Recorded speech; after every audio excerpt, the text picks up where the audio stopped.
بسم الله بسم الله إن الحمد لله نحمده ونستعينه ونستغفره ونعوذ بالله من شرور أنفسنا ومن سيئات أعمالنا من يهد الله فلا مضل له ومن يضلل فلا هادي له وأشهد أن لا إله إلا الله وحده لا شريك له وأشهد أن محمدا عبده ورسوله أما بعد فإن خير الحديث كتاب الله وخير الهدي هدي محمد صلى الله عليه وسلم وشر الأمور محدثاتها وكل محدثة بدعة وكل بدعة ضلالة وكل ضلالة في النار السلام عليكم ورحمة الله وبركاته আজকে আমরা বিদআতের উপরে গতদিন যেখানে শেষ করছিলাম তারপরে থেকে আলোচনা করব। আজকে আমরা বিদআত সৃষ্টির কারণ সম্বন্ধে কিছু কারণ সম্বন্ধে দেখব। বিদআত সৃষ্টির কারণ অনেকভাবে অনেকে ব্যাখ্যা করছেন।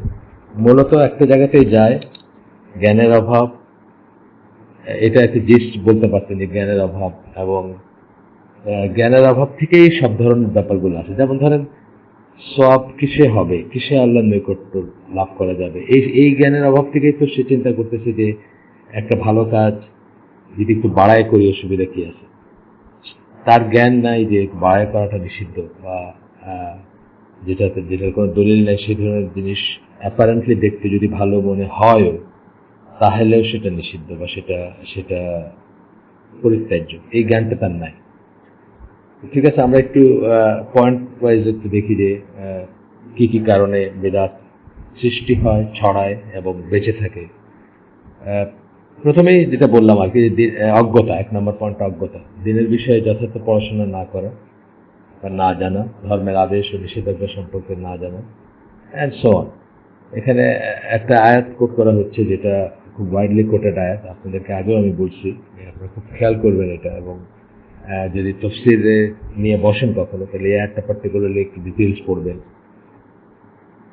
এটা যে বাংলা তর্জমা আমার সামনে আছে সেটা হচ্ছে এরকম: বলো, আমার প্রতিপালক নিষিদ্ধ করেছেন প্রকাশ্য গোপন অশ্লীলতা আর পাপাচারকে ও অসঙ্গত বিরোধিতাকে, এবং কোনো কিছুকে আল্লাহর শরীক করাকে যার কোনো দলিল তিনি অবতীর্ণ করেননি, এবং আল্লাহর উপর এমন কিছু বলাকে যে সম্বন্ধে তোমাদের কোনো জ্ঞান নাই। এই লাস্ট কথাটা খুব ইম্পর্টেন্ট। সূরা আরাফের 33 নম্বর আয়াত।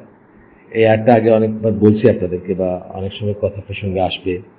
এখানে একটা জিনিস দেখা যাচ্ছে যে আল্লাহ সম্বন্ধে জ্ঞান ছাড়া কোনো কথা বলাটা সবচেয়ে গর্হিত পাপ। শিরকের উপরে বা শিরকের পরে নিচের থেকে শুরু করছেন আল্লাহ, আপনার লেস ইম্পর্টেন্ট অথবা লেস সিভিয়ার ইসের থেকে শুরু করছেন, গুনাহ থেকে শুরু করছেন, এবং সবচেয়ে কঠিন গুনাহতে গিয়ে শেষ করছেন, যেটা হচ্ছে আল্লাহ সম্বন্ধে এমন কিছু বলা, যে আল্লাহর উপর এমন কিছু বলা যেটা সম্বন্ধে আমাদের জ্ঞান নেই, সেটাকে বলতেছে।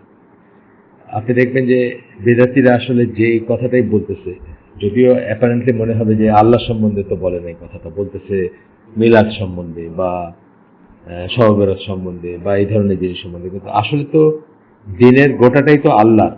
দিনের সমস্ত ব্যাপারগুলো হচ্ছে আল্লাহর প্রাপ্য বা আল্লাহর জন্য আমরা করি। সুতরাং যেটা আল্লাহ করতে বলেন নাই সেটা কলা মানে আল্লাহ এক ধরনের করে আল্লাহ সম্বন্ধে এমন কথা বলা, জ্ঞান ছাড়া কথা বলা যে আল্লাহ এটা করতে বলছেন, আল্লাহ এটাতে খুশি হবেন, আল্লাহ এটা আল্লাহর নৈকট্য লাভ করা যাবে এইভাবে, ইত্যাদি ইত্যাদি। এখানে আরো একটা আয়াত আসতেছে, এটা হচ্ছে সূরা ইসরা 36 নম্বর আয়াত, যেখানে আল্লাহ বলতেছেন, যে বিষয়ে তোমাদের জ্ঞান নাই সেই বিষয়ে অনুমান দ্বারা পরিচালিত হয়েও না। নিশ্চয়ই কর্ণচক্ষু ও হৃদয় ওদের প্রত্যেকের বিষয়ে কৈফিয়ত তলব করা হবে। এটা আরেকভাবে বলা হয়েছে, মানে এই কথাটা জ্ঞান ছাড়া কথা, জ্ঞান ছাড়া কাজ করার ব্যাপারে আরেকভাবে বলা হয়েছে।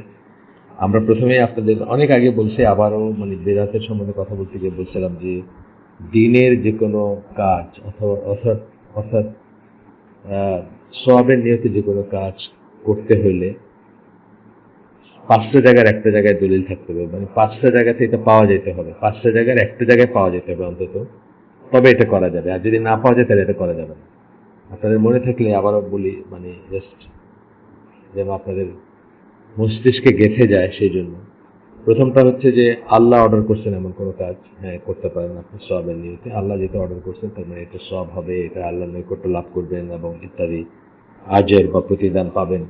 2 নাম্বার হচ্ছে রাসূল সাল্লাল্লাহু আলাইহি ওয়াসাল্লাম করতে বলছেন, অর্ডার করছেন করতে, অনেক অনেক কাজ পাবেন আপনি যেটা রাসূল সাল্লাল্লাহু আলাইহি ওয়াসাল্লাম অর্ডার করছেন।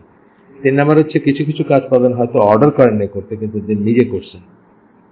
4 নাম্বার দেখবেন যে অর্ডারও করেন নাই, নিজেও করেন নাই হয়তো, কিন্তু তার সামনে করা হয়েছে, উনি চুপ করে থাকছেন, নীরবে অনুমোদন দিচ্ছেন। আপনাদেরকে একটা এক্সাম্পল দিয়েছিলাম যে মাগরিবের আজানের পরে 2 রাকাত নফল নামাজ পড়া, আনাস বিন মালিকের হাদিসে আসছে যে তার সামনে তারা পড়ছেন রাসূল সাল্লাল্লাহু আলাইহি ওয়াসাল্লামের সামনে, উনি নিজে পড়েননি কিন্তু উনি চুপ করে ছিলেন, তার মানে এটা অনুমোদিত, এটা করা যাবে। আর 5 নাম্বারটা হচ্ছে সাহাবীরা ঐক্যমত্যের ভিত্তিতে যদি কোনো কাজ সওয়াব মনে করে করেন বা আল্লাহর নৈকট্য লাভের জন্য করেন বা দিনের কাজ মনে করে করেন, সেটা করতে পারবেন।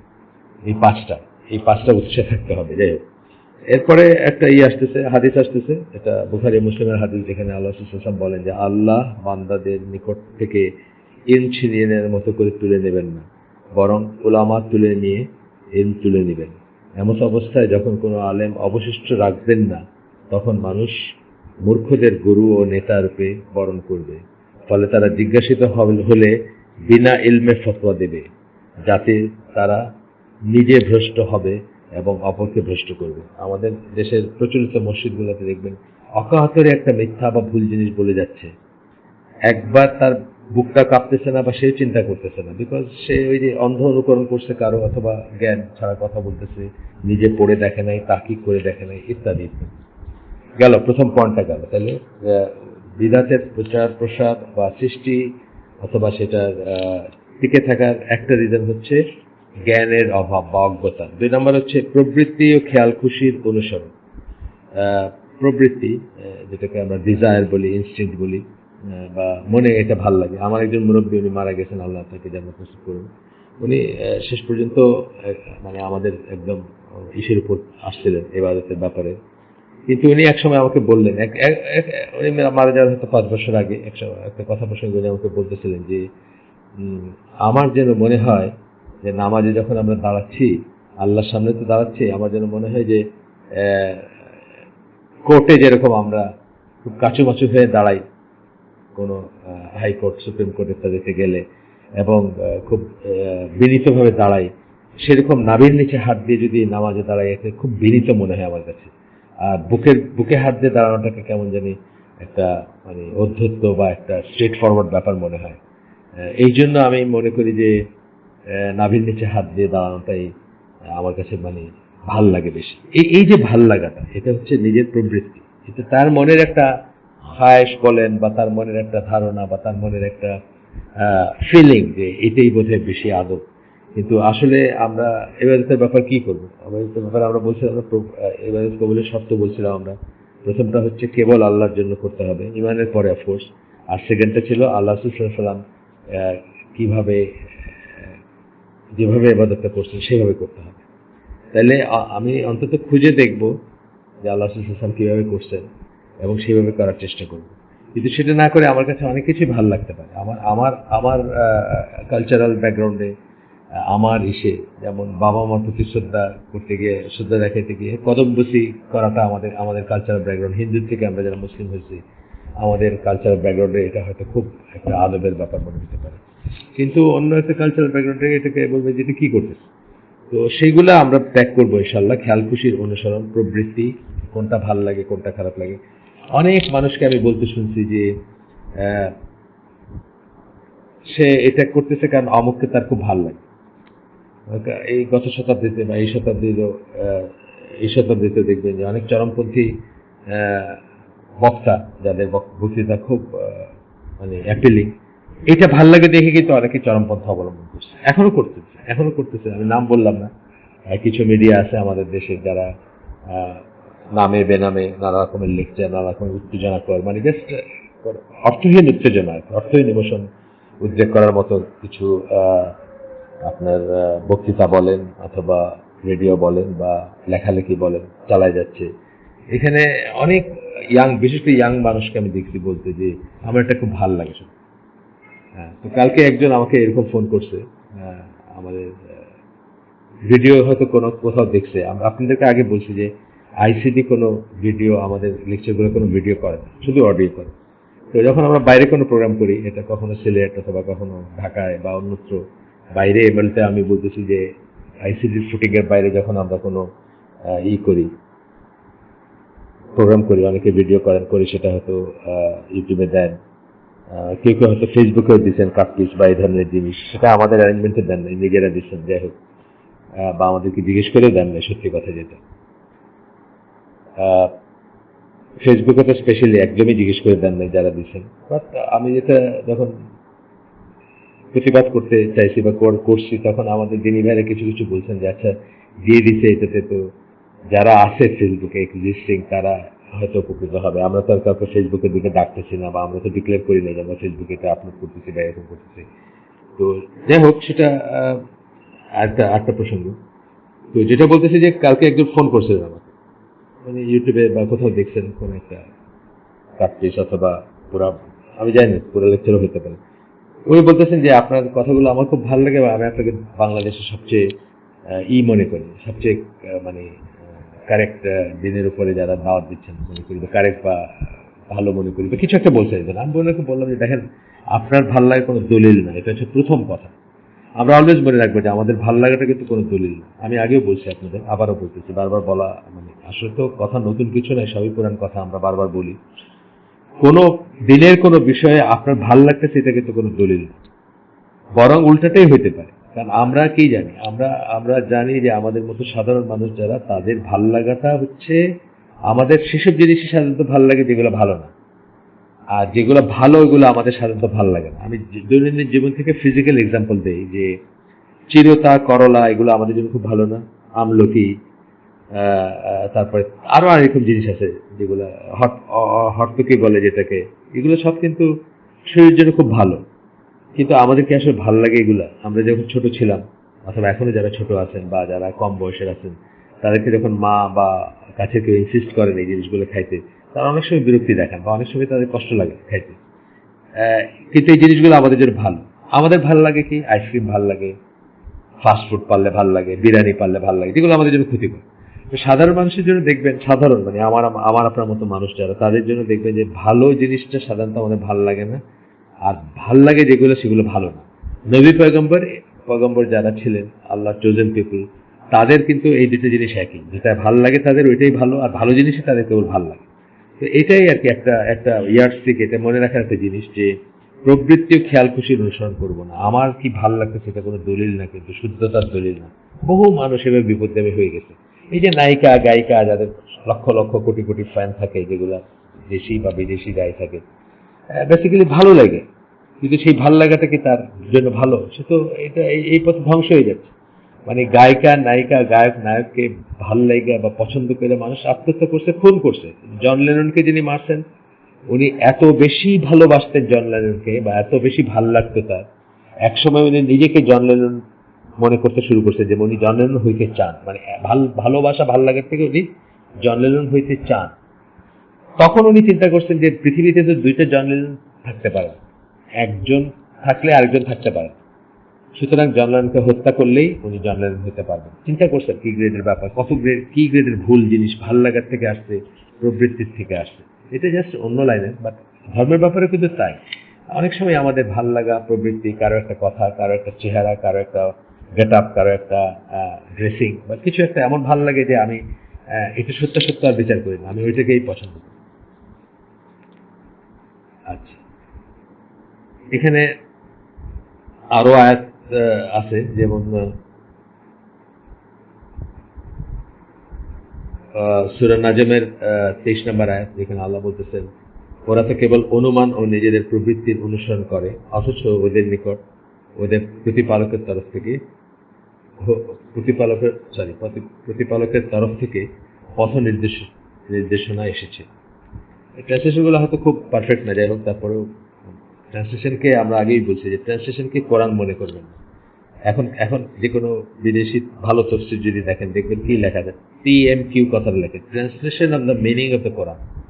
কখনোই বলবে না যে কোরআনের ট্রান্সলেশন না, translation of the meaning of the Quran. এই কথার মানে কি, যিনি ট্রান্সলেট করছেন তিনি যে মিনিংটা করছেন, বুঝছেন, সেটা ট্রান্সলেশন, এটা কোরআন ট্রান্সলেশন।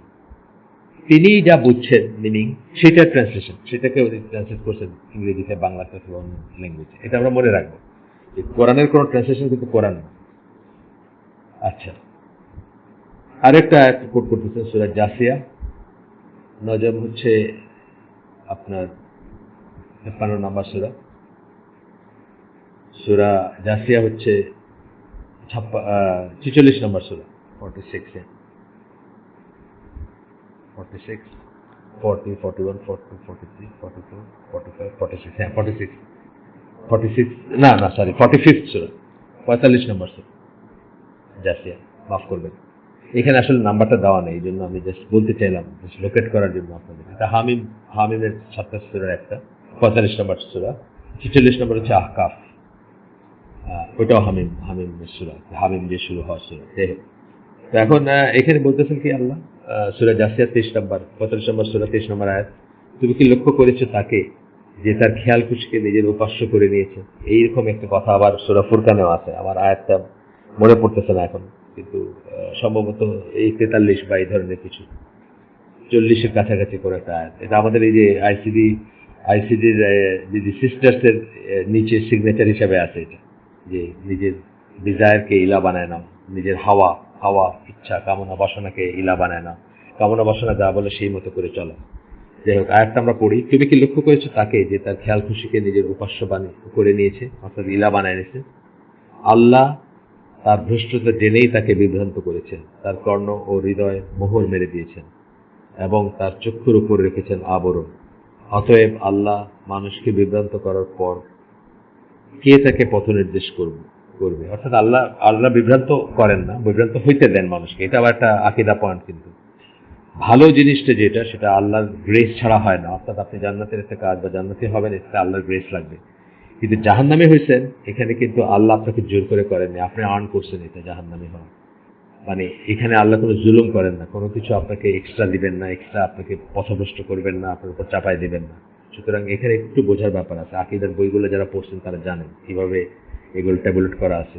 বলা হয়েছে যে গ্রেসের ব্যাপারে, ভালো হেদায়েতের ব্যাপারে বলা হয়েছে আল্লাহর অনুগ্রহ ছাড়া কেউ পাবে না, অর্থাৎ আল্লাহর অনুগ্রহ লাগবে, গ্রেস লাগবে, বাড়ায় দেওয়ার ব্যাপার আছে এখানে।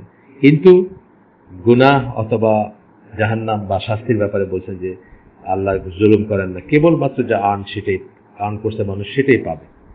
যাই হোক, আমরা আয়াতটা শেষ করি। অতএব আল্লাহ মানুষকে বিভ্রান্ত করার পর, এইখানে বিভ্রান্ত করা বলতে একটা পজিটিভ জোর করে বিভ্রান্ত করছেন মনে হতে পারে, সেটা না, কিন্তু ট্রান্সলেশনের দুর্বলতা। করার পর কে তাকে পথ নির্দেশ করবে? তবুও কি তোমরা উপদেশ গ্রহণ করবে না? সূরা জাসিয়া 23 নম্বর আয়াত, সূরা জাসিয়া 45 নম্বর সূরা 23 নম্বর আয়াত। তারপরের রিজন হচ্ছে, দুইটা রিজন গেল আমাদের, কেন বেদাত সৃষ্টি হয়, বেদাত টিকে থাকে, বেদাত প্রচলিত হয় বা বেদাত ছড়ায় পড়ে, সেটার কারণ।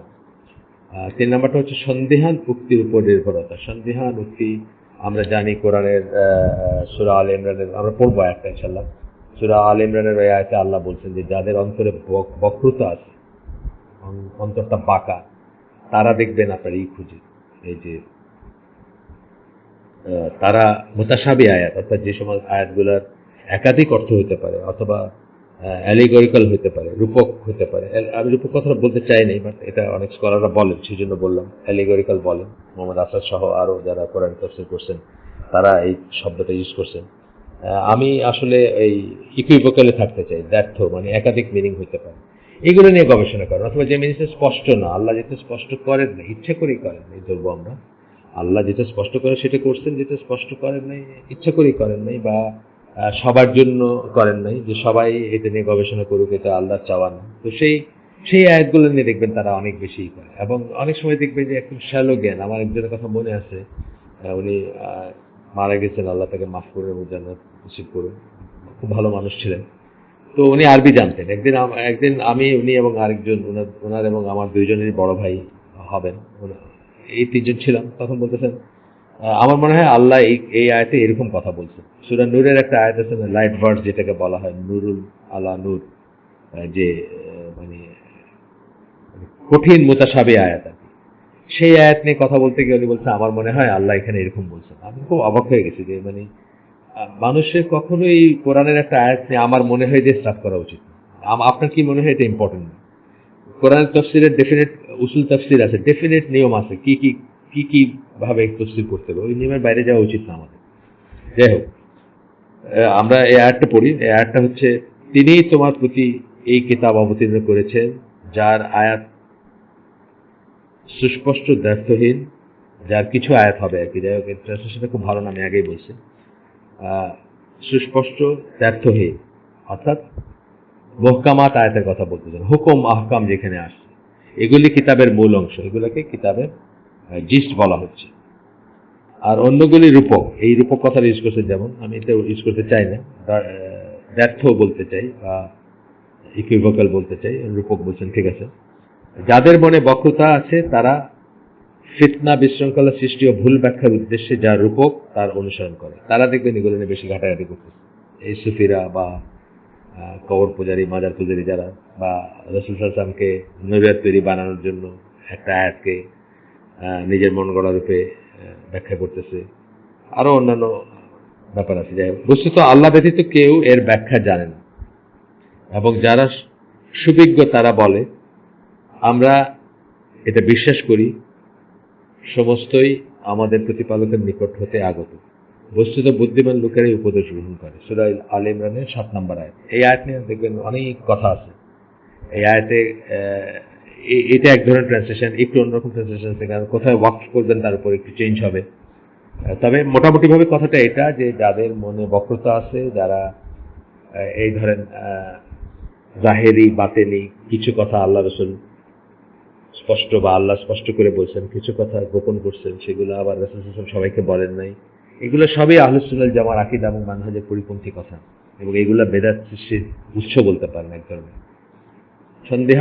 সন্দেহান উক্তির উপর নির্ভরতা পড়তেছে আমরা এখানে। রাসূল সাল্লাল্লাহু আলাইহি ওয়াসাল্লাম বলেন, এখানে রাসূল সাল্লাল্লাহু আলাইহি ওয়াসাল্লাম একটা আছে, আল্লাহ রাসূল সাল্লাল্লাহু আলাইহি ওয়াসাল্লাম এই আয়াতটা তেলাওয়াত করলেন, যেটা আমরা পড়লাম মাত্র, সূরা আলে ইমরান 7 নম্বর আয়াত। আপনারা জানেন যে সূরা আলে ইমরানের প্রথম দিকের আয়াতগুলো 1 থেকে 87, এই আয়াতগুলো কিন্তু খ্রিস্টানদের সাথে যে ইন্টারাকশন গুলো সেটা দিয়ে, খ্রিস্টানরা দেখবেন অনেক অনেক গূঢ় তত্ত্ব, অনেক অনেক মানে ঈসা আলাইহিস সালাম কি ছিলেন, উনি আল্লাহর রূহ ছিলেন বা আল্লাহর গড মেড ফ্লেশ, আল্লাহ আল্লাহ তার একটা অংশকে রক্ত মাংস করে দুনিয়াতে পাঠাইছেন, যেটা হলো ঈসা আলাইহিস সালাম। অনেক রকমের থিওরি আছে, সব হচ্ছে মন গড়া ব্যাপার আর কি, এবং মন গড়া কথা। এবং ওই যেসব আয়াতের ডাবল মিনিং হয় এবং একাধিক মিনিং হয় সেসব নিয়ে করা, বাইবেলের হোক অথবা কোরআনের ইভেন আয়াত নিয়ে তারা নাড়াচাড়া করছেন। তো তাদের একটা থিওরি আছে যে God made word, God made flesh. Quran হচ্ছে গড মেড ওয়ার্ড, মানে আল্লাহ এখানে মানে এই হিসাবে চলে আসছেন, কি বলে আয়াত সমূহ বা কোরআন হিসাবে আল্লাহ নিজেকে প্রকাশ করছেন। আর গড মেড ফ্লেশ মানে আল্লাহ রক্ত মাংসে আসছেন ঈসা আলাইহিস সালামের ভিতরে, নজবিল্লাহ। আমরা এগুলা থেকে শত শত হাজার হাজার মাইল দূরে থাকবো, এগুলো মুখে উচ্চারণ করা উচিত না, কিন্তু বলতেছি আমি জাস্ট উদাহরণ দিতে গিয়ে যে এইভাবে মানুষই করে। এরপরে রাসূল সাল্লাল্লাহু আলাইহি ওয়াসাল্লাম এই আয়াত যেটা পড়লাম আমরা সূরা আলে ইমরানের 7 নম্বর আয়াত, এটা শেষ করার পরে উনি বলতেছেন, সুতরাং যাদেরকে রূপক আয়াতের অনুসরণ করতে দেখবে আল্লাহ তাদেরকেই উদ্দেশ্য করেছেন, তাই তাদের থেকে সাবধান থেকে। তার মানে যারা এইসব, বুখারী মুসলিমের হাদিস আছে, যারা এইসব নিয়ে নাড়াচাড়া করবে তাদের থেকে সাবধান থাকতে বলতেছেন বা দূরে থাকতে বলতেছেন। আচ্ছা, এরপরে আমরা যাই আরো সামনে। 4 নম্বর পয়েন্ট, কেন বিদআত সৃষ্টি হয়, তার 4 নম্বর পয়েন্ট হচ্ছে, আরো পড়া যেত, অনেক কিছু ছিল, অনেকেই ছিল এখানে, হাদিস বা স্কলারদের কথা ছিল।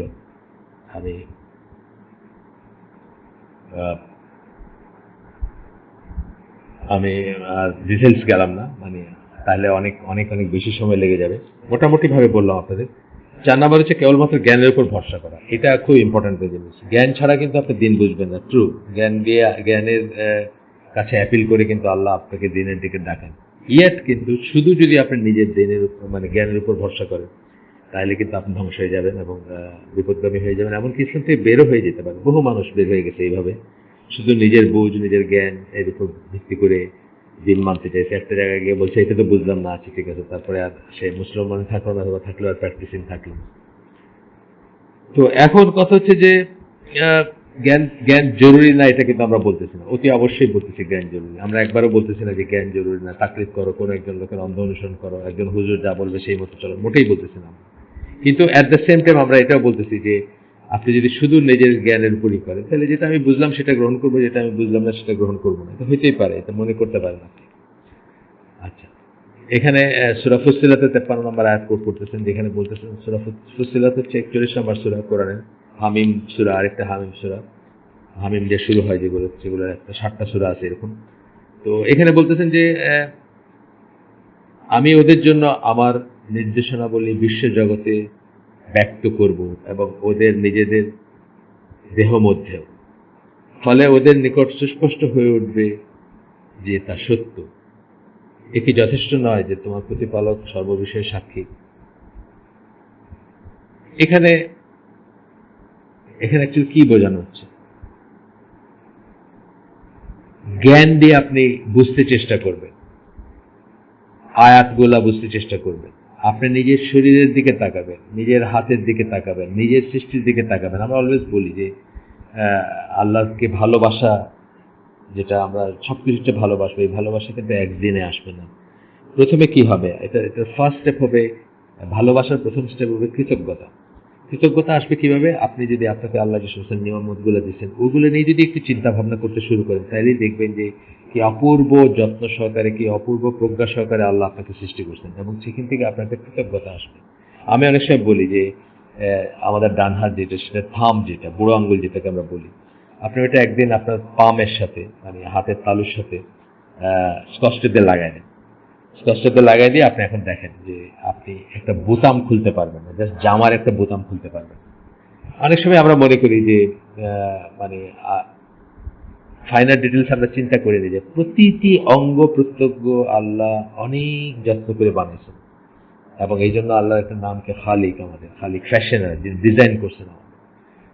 একই কথা আমি বলি মাঝে মাঝে, জানি না হয়তো অনেকে শুনছেন আগে আমার মুখে, যে চোখের পাপড়ি যেগুলো আমরা বলি, পাপড়ি যেটা আইল্যাশেস যেগুলো বলি, এগুলো কি? এগুলো আমরা খুবই তুচ্ছতাচ্ছল্য করি। একটা পড়ে গেলে জামার উপরে জাস্ট আঙ্গুল দিয়ে সরাই দিলাম, বা খেয়ালও করি না যে এগুলোর কাজগুলো কি।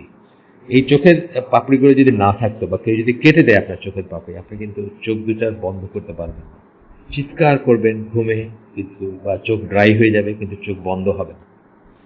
এই পাপড়িগুলো জিপলকের মতো কাজ করে, উপরের পাপড়ি এবং নিচের পাপড়ি মিলে আপনার চোখকে বন্ধ করে বন্ধ রাখে। যাই হোক, তো এইটাই আপনি চিন্তা করবেন, এগুলো নিয়ে চিন্তা করলে তখন কি হবে? আপনার কৃতজ্ঞতা আসবে, কৃতজ্ঞতা থেকে একসময় ভালোবাসা আসবে। আচ্ছা, তারপরে একটা আয়াতই করতেছেন, সূরা বাকারা 219 নম্বর আয়াত, যেখানে আল্লাহ বলতেছেন, এভাবে আল্লাহ সকল নিদর্শন তোমাদের জন্য প্রকাশ করেন যাতে তোমরা চিন্তা করো। আমি যেটা বললাম কথা, সেটাই আল্লাহ বলতেছেন। মানে আল্লাহর কথাই আমার মাথায় ছিল, সেটাই আমি বলছি। মানে আল্লাহ আরো আরো সাবস্টেন্সিয়েট হইলো সেটা কোরআনের আয়াত থেকে। এরপরে আল্লাহ আরেকটা আয়াতে বলতেছেন যে, বলো অন্ধ এবং চক্ষুষ্মান কি সমান? তোমরা কি অনুধাবন করো না?